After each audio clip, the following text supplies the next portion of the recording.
So yeah, this talk is titled Free Association in the Metaverse.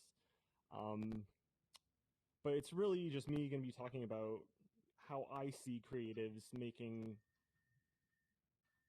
a living, essentially, and just living inside the metaverse, and what does that mean, and what does free association mean in the beginning. Well, this is kind of a term that I discovered about a month ago, and it seems to fit what a lot of people want out of their kind of metaverse VR transcendental experience to the next computing platform. And it feels like something that's really missing. But if I were to define it, this is actually just me kind of synthesizing some stuff from Wikipedia. It's basically, free association is an individual's right to join and leave groups voluntarily, the ability to associate without social or technological constraint. So that means basically nobody's stopping us from jumping into hubs, for example. And the ability to produce one's own existence and fulfill creative needs and desires. So that basically means if I want something to exist and I have the talent and I have the time and I have the ability, I should be able to create something and share it with the world and improve the world, hopefully, in some way by doing so. And I think a lot of these things are currently pieces that exist kind of fragmented across all these different platforms, whether we're talking about VRChat, we're talking about Janus, we're talking about hubs, and we're talking about the entire Steam catalog, honestly, because I think the metaverse is a thing that doesn't necessarily have to be that tightly bound to VR. I mean, a lot of these ideas make sense in the context of Steam Workshop, in the context of Unity developers, in the context of AAA development. So I've been kind of trying to figure out in my head, yes, I'm talking. So I've kind of been trying to figure out in my head, like, how can we start plugging together all of these different pieces in a way that makes sense for the creatives of today? And how can we start actually making a living and bootstrapping these ideas together? So basically, what I've been working on for the last couple of years is Exokit, which is an engine that blends multiple worlds together, kind of as a way to inspire people to build things more interoperably. So actually, we're going to go through a tech demo of some of the stuff that I've been working on since the beginning of this year. Hopefully this video plays correctly. This is actually VRChat, but if you notice, did this pause, by the way? Just want to make sure that everybody's Yes. Can we make it bigger? Yeah, we can, absolutely. Yeah, I just see I'm just going to be pausing this, check. so I want to make sure that Is this good? it can be as big as we need. Wait. Let me do it. Just make it 90 degrees. Yeah, just a sec. There we go. No, that's not good. It's fine. All right. I'm gonna pin that. Perfect. I just want to make sure that this video is synced with everybody. So I'm going to play it right now, and then I'm going to pause it. Is it paused for everybody? It's paused. I only see a captcha check from Google. Oh, weird. You do? Yeah. Go ahead and probably triggered some of their bot detection. You're not a real person. There are bots in here. Yep. Everyone's a robot. I'll restart. I didn't know that bot detection was that advanced.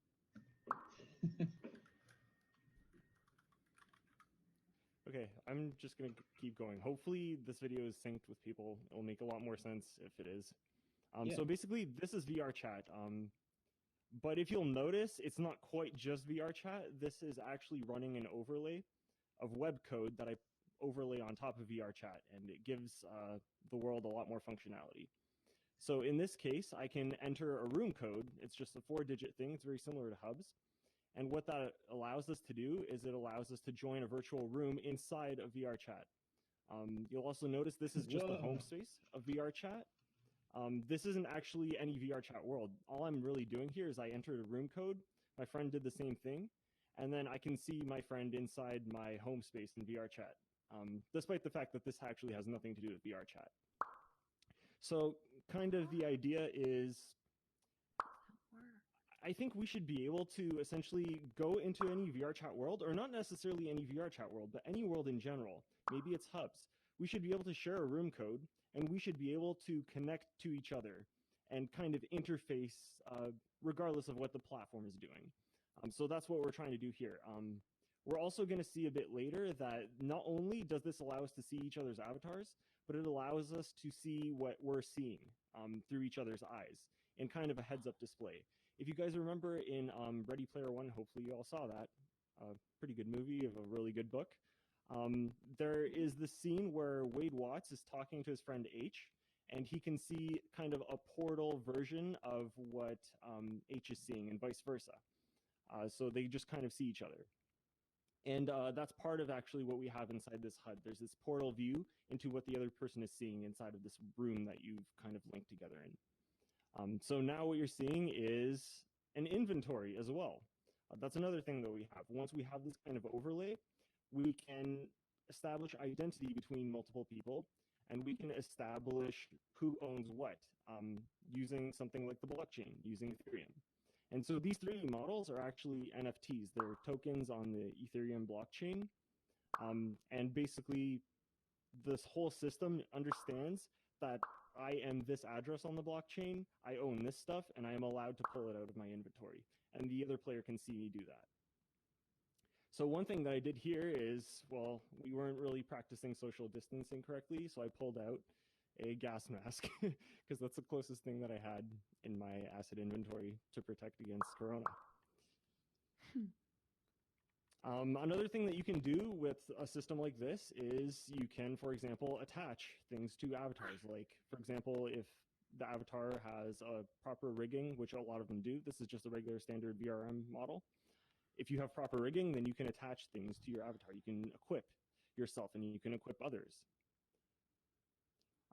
Yeah, and here I pulled out another sword. Sorry, just a question. If you hand an NFT item to your friend, does it transfer ownership? We will talk about that in a second.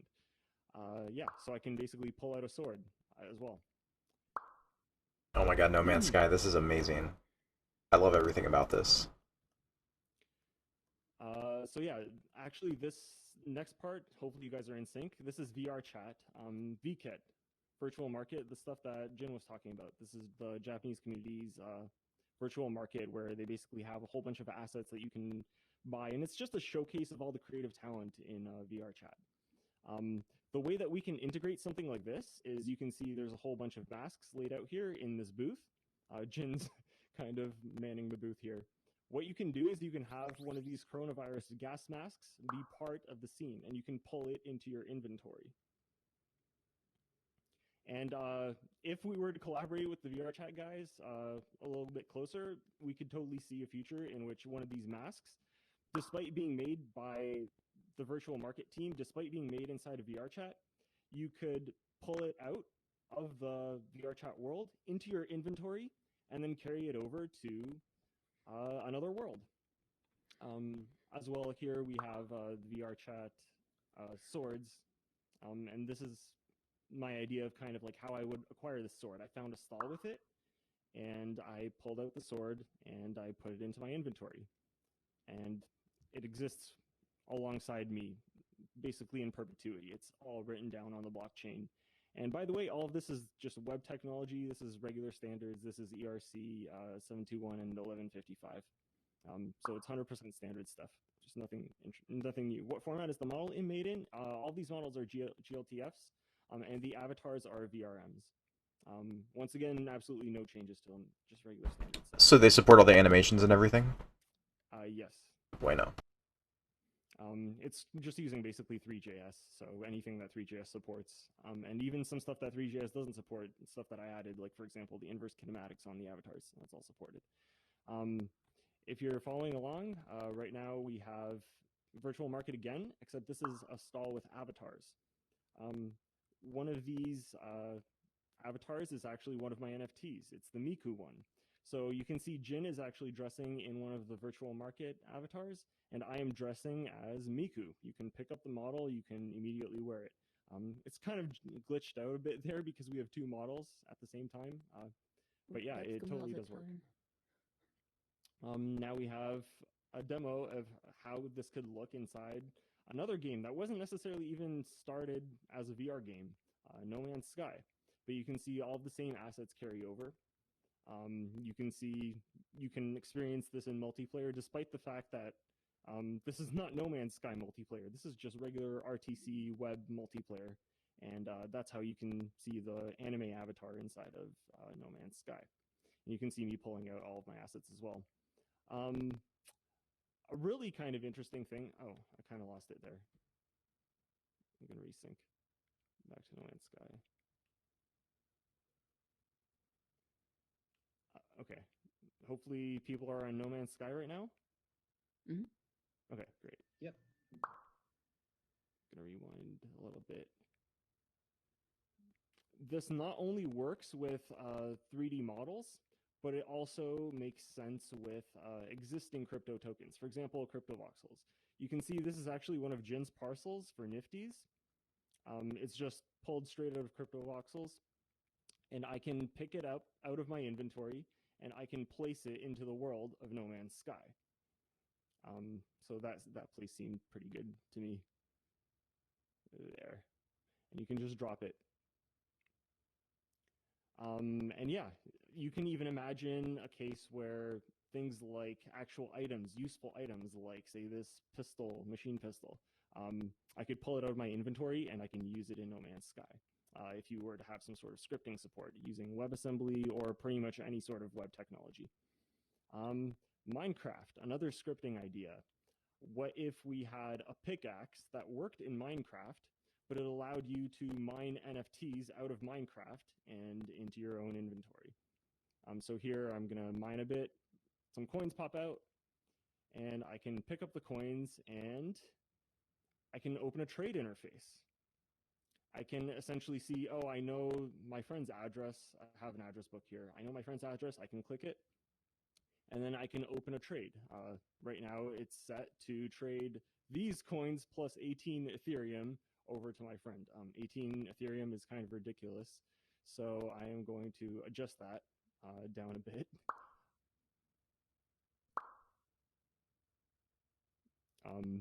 I think I get it down to like 0.4 ETH. And then once I do that, we can execute the trade, and both that Ethereum and that asset that I just mined out of Minecraft, that NFT transfers over to my friend. Despite the fact that my friend actually wasn't even there, I just knew their address.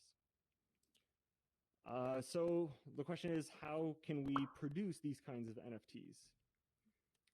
Are you using standard transfer interface? No, there's no extra protocol. This is ERC 1155. So one question that arises out of this is, okay, how do we produce these kinds of 3D NFTs? Seems the infrastructure isn't there, right? So I actually developed a tool.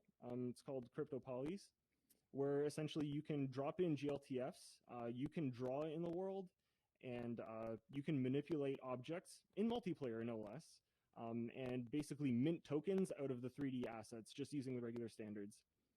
So here I dropped in the pickaxe. This is actually how I created it. You can see I even added an enchantment. I kind of scribbled some purple magic onto it. And I decided, okay, I think that looks pretty good to me. I'm going to take a 3D view around it, just using pinch interfaces that people are used to. It works exactly like Google Poly, Blocks, Medium, whatever you're used to.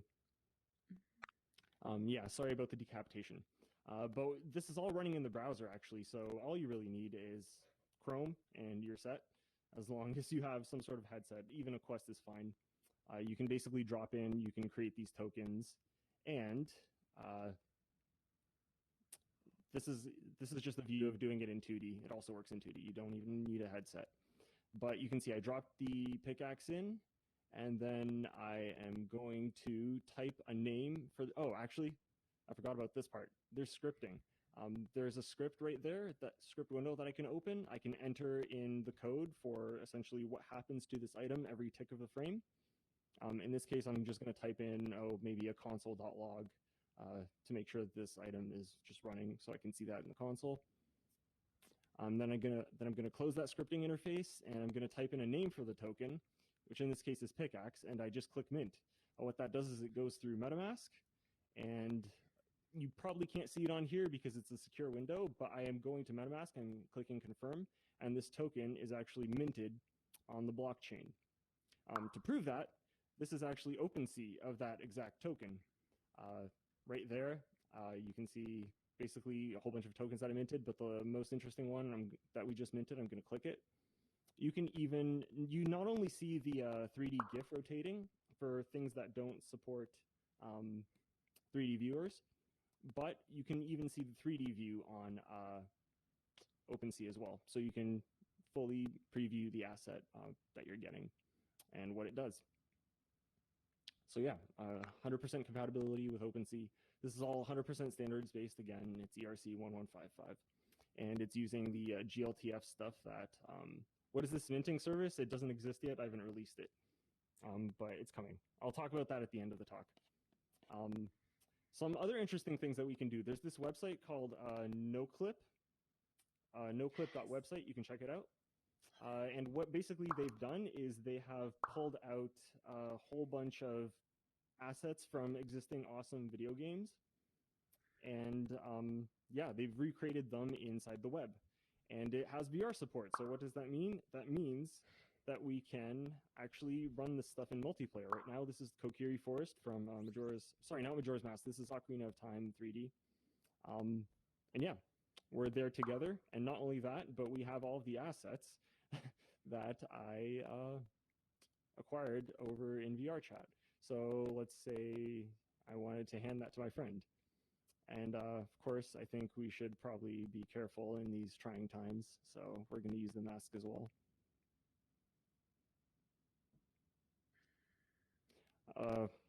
There's still a lot that we can do a lot better. I'm actually going to decide that I'm more important, so I'm going to wear the mask. But anyway, Kokiri Forest, what do people remember from there? Mostly just chopping grass. So yeah, we can do that. Or we could do this inside of Pokemon Snap. You can see a Pikachu right there. And Pokemon probably need gas masks too, so I'm going to leave one over here in this world as well.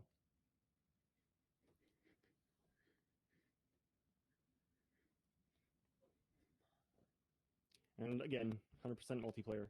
Or this also works, of course, with the native crypto projects. This is CryptoVoxels. So essentially, it's the same interface. This is just using regular WebXR.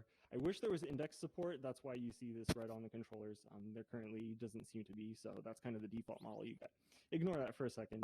But yeah, all of these assets, basically, you can pull them out. You can use them inside CryptoVoxels as well. It'd be awesome if we could do some sort of mining type thing in CryptoVoxels. I think it's like really well suited for that. And maybe we could even have it so that it's scripted to give you some sort of resources when you do mining. But yeah, it's basically kind of like the demo. Yeah, as well, like another interesting thing is the platforms that don't necessarily support avatars, we can get full IK avatar support in them regardless. So yes, it can work with hubs as well. So I can pick up this avatar that I pulled out of my inventory. I can just click it to wear it, and now I'm wearing that avatar inside of CryptoVoxels. Put on our gas mask, of course. And then I think I'm just going to go equip myself with maybe some coins. Maybe I think CryptoVoxels is really cool. Maybe I really like this parcel in Origin City. So maybe I'll just like leave some assets there for the next person to discover, kind of like a tip jar. You could even imagine this being a literal tip jar where I'm taking these coins, I'm dropping them in, and then that's transferred immediately over through the blockchain. But yeah, grabbing some assets and running into the metaverse. And yeah, that's basically the video. If there's any questions, I can probably answer them now, but I'm also going to talk about kind of like next steps for where I see this going. Yeah. Go ahead. So basically, I was wondering, if you leave assets in a specific, you're leaving them in a specific room, right? So no matter what, everyone is synchronized through a room code. There's two different ways that it works. There is the room code that you're connected to another person. So this allows for the social avatar experience. And then there is also world awareness. So we know which world we're in inside of VRChat, or for example, which parcel we're in CryptoVoxels. We just pull that from the URL. So when you leave something, we can actually remember that on the blockchain, write it into the database. So the next person to arrive at that parcel or the next person to arrive at that VRChat world will also see those same assets as well. Hopefully that answers the question. Yeah, I think so. Can I ask real quick too? In Yep. like this pickaxe model you have, is there a way to embed in one model like different versions of it so that they match the world, and it automatically kind of changes over, or is it just kind of one model? To be honest, I have not thought about that, but it is possible because we also have scripting support. So inside the script, you can detect, for example, which world you're in, and you can change the model dynamically that way. As long as you can host the model. You can host the model somewhere. Maybe that's IPFS, maybe that's just on the web. But yeah, should be doable. Yeah. Great question. Any other questions? How does the overlay work technically? Is that some feature WebXR. of WebXR? It's WebXR plus a whole bunch of trickery on my end. If anybody here is technical, the way that it works is there's a sphere around you. It's a textured sphere. And what we do is we do a regular WebXR render, and then we do a whole bunch of crazy math to project that texture onto the sphere so that it appears to be in the correct place in the world. But it is 100% 3D. It's indistinguishable from anything else in the world. It's just using a whole bunch of math. And it, of course, does the whole alpha transparency. So regardless of how you render, things kind of bleed through in the way you expect.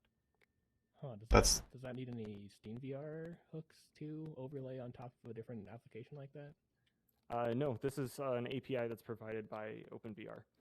The way that it's going to be distributed is just essentially a build of Chromium that does it.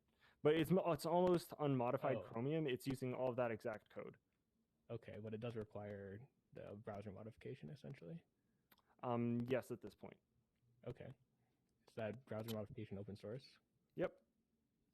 Yeah, it's actually pretty small. It's mostly a matter of doing this math that I talked about. That's probably the hardest part. And using the overlay API as opposed to the regular Steam one. But Got it. Okay. There's really not much else that's interesting about it. Hopefully we'll get depth compositing soon. Yes, that's another thing that I'm working on. I've actually presented this at past events, but that I've seen it. requires a little bit more cooperation from developers. But yeah, I think we'll get there as well. Well, at least you can depth composite all the WebXR stuff, right? Since, you know... Yeah, of course. Yeah. That's the easy case. I'm also planning on, trying to present to the OpenXR people a depth compositing spec, but that'd be a bit awesome. Difficult, since now everything has to implement it. Right, I've dealt with spec groups. Things can move slower than we'd like sometimes, but yeah, that would be awesome. I think it's going to happen. It's just a matter of time and getting people inspired enough, essentially, to, You should give it a go and see what people say. I'm also inspired, taking all of these digital assets and putting them into Stardust, because, Stardust is an entirely 100% local thing, but even being able to decorate your real space in AR with your VR objects is still really cool. Yep. It's not web though, so.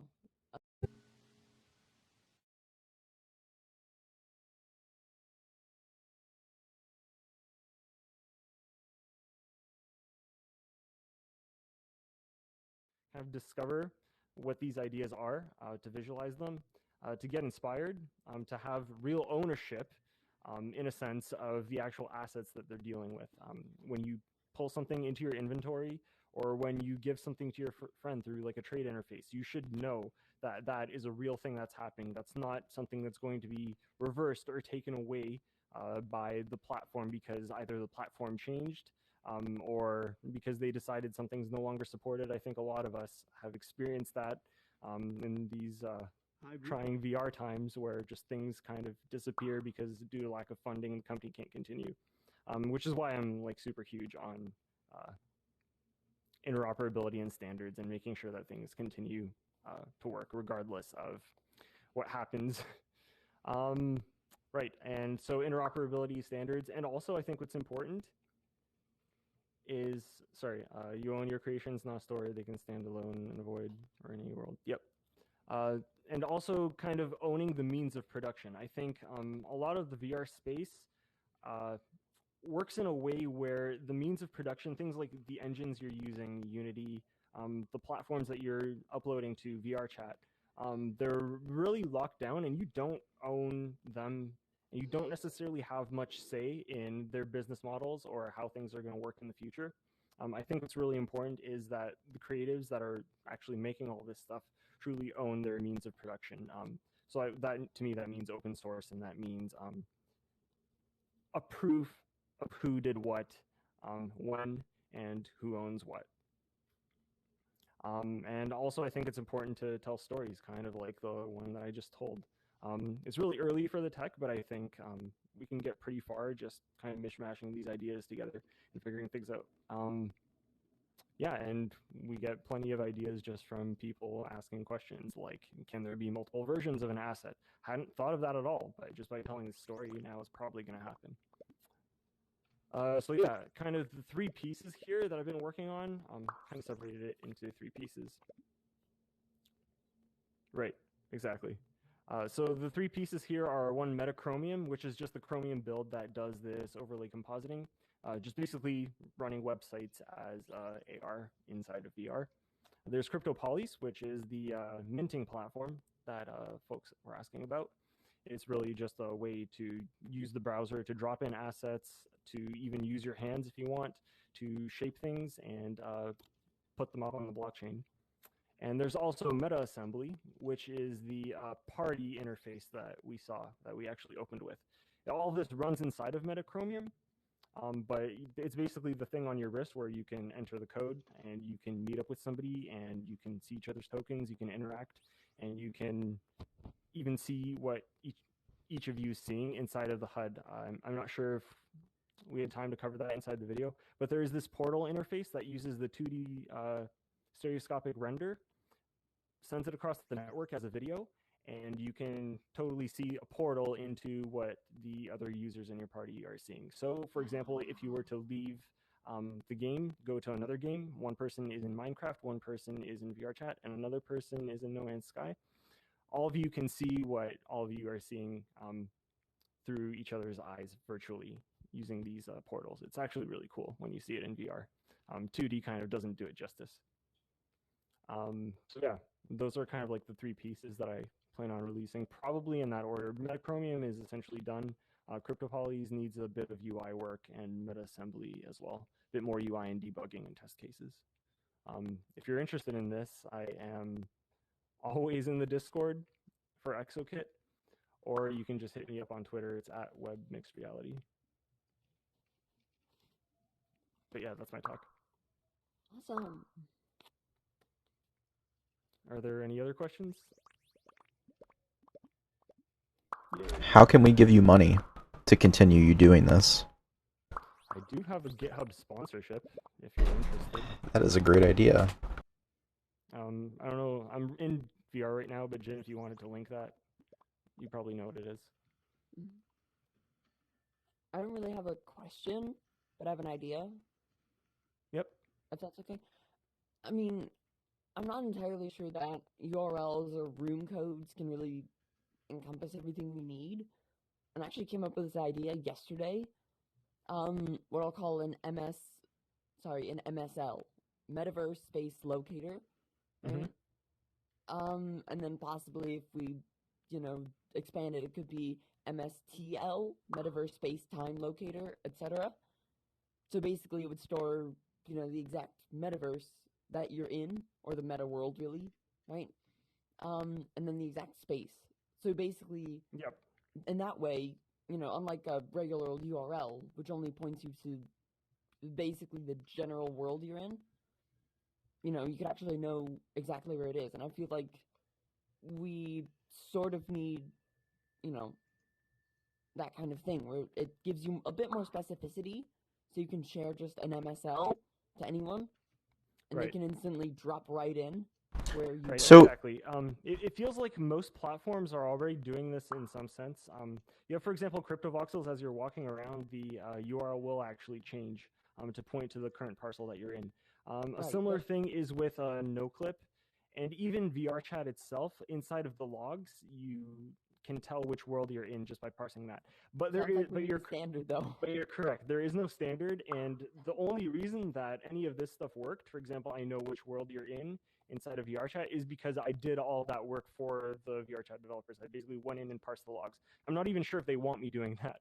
I think that's super important though, to actually have a standard here. I think but yeah, baby steps. I'd love to work on a standard if you want to propose something. Oh, for sure, for sure. I speak with Alfredo as well. He actually published spatial links. Rudimentary Oh yeah, Alfredo. I think he built an example with A-frame, and he might have built an example with Janus as well. Yep. And then if we get complicated enough, we could do an MSTVL, Metaverse Space-Time Variability Locator. All right, we're getting off the rails here. Like alternate units. Okay.